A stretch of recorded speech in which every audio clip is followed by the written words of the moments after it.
What was really happening in Christmas number 1 was that 3 masters, and we know their names, Babaji, Lahiri, Sri Teshwar, but in that time they were playing the part of 3 kings in Tibet, in India, and they, by attunement with the 6th center, by attunement with the Star of Bethlehem, which you have at the point between the eyebrows, which all human beings have in the 6th center, those 3 kings understood that this avatarship was going to begin. And they were going to go from Tibet to Bethlehem, a journey of over 3,000 miles by camel or a horse. And they had to leave before the child was born. But they understood that these 3 kings represented the 3 or more, many more, religions of the world, the great truths that God continually sends to mankind so that we can get out of this morass of delusion.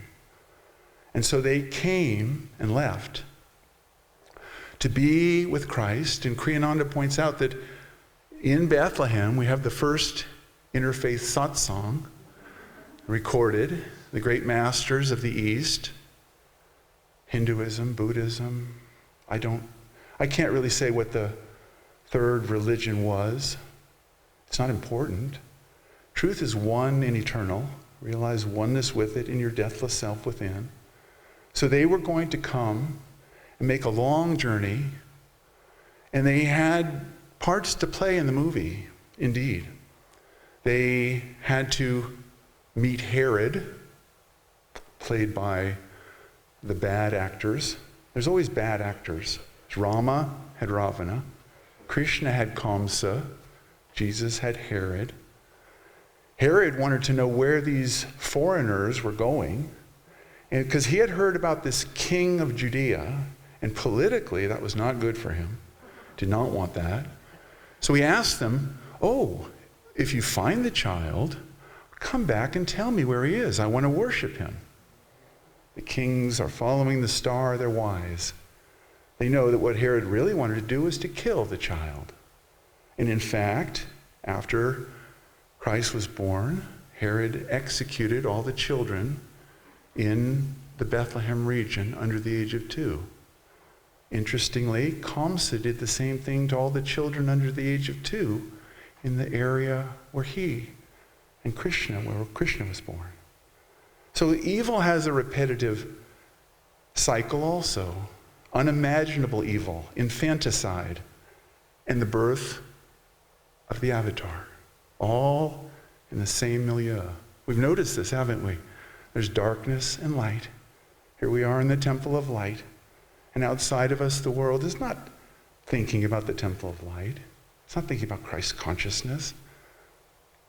It's not our business to go and find the Herods of the world. It's our business to find the Christs of the world. So the kings came, and they followed the star, and intuitionally, by meditation, by attunement, by intuition, they came to where the star, it says in the Bible, stopped. Be still and know that I am God. So they came, and there they were. There's an aspect of this story I'd like to interject here. We know that the wise kings came and followed the star. But baby Jesus, before he left the womb, sent an invitation of divine love to those 3 kings in Tibet and India from a little manger in Bethlehem. The divine love of the Christ is the other part of this connection. Yes, the intuition and the wisdom guides us, but the call of Christ in your heart, cloud-colored Christ, come, is sent by Christ. Devotee, come, come. All of you heard have heard that whisper from eternity, which is the invitation of Christ. It comes to you as inspirations. It comes to you as a draw towards the light. It's the reason that you're sitting in the Temple of Light this morning. It's why you turned on the camera on ananda.org. There's other things you can watch on the internet besides ananda.org. They're not as good, but there are other things. You chose them, though, because you heard the call of Christ in your heart. Because that whisper from eternity, however soft at first, is heard by the disciple. The wise men heard it, of course. They're in tune with the Christ at all times. They're masters. They have no cross currents of ego, Master said. So the masters see the reality, and they went to Mary. They bypassed Herod. They said, oh yeah, we'll tell you where he was. Then they went to Mary and Joseph, and they offered gifts. And it says in the Bible that the fact that the kings brought gold, because they were in a stable, they were in a manger because there was no room in the inn. How did they know where they had come from? India, Tibet. They had come from halfway around the world. How did they know? Mary was guided. Of course, you know the story of the birth or the conception of Jesus. An angel came and said, you will be the handmaid of the Lord. Mary was like, let it be done unto thee according to thy word. Okay. But, she's a 16-year-old girl.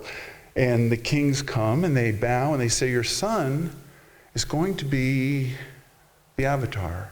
He's going to save the world from hatred and from the divine love.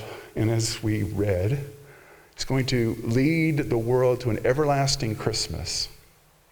I'm in favor of that. So they bring her these gifts. They also bring her myrrh. This is what you embalm bodies with in the year 0. And they warn her, this is not going to be easy. This is not going to go smoothly start to finish, but God is with you. God is with you. And then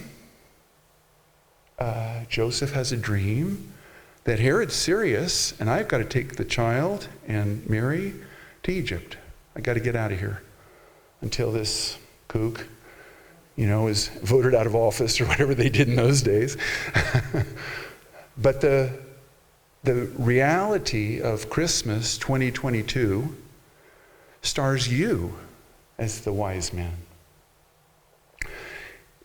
In your soul, you hear the whispers from eternity, and you know that the Christ consciousness is the solution. It's the way. It's the truth. It's the life. And you come to it, and then you do what the kings did. You acted on it. Because they had the inspiration to go to Bethlehem, but they had to go 3,000 miles. You had to get up and get on the spiritual path and put away some of your bad habits and start to pick up some good habits and start to sing some more uplifting music and start to listen to more uplifting music and start to change your life to align with the Christ consciousness, because you have to make your heart big enough to hold that amount of love, infinite love. It's not easy. It takes effort, and y'all have done it. And those watching have either begun or started to move in that direction, that we've got to go to Bethlehem.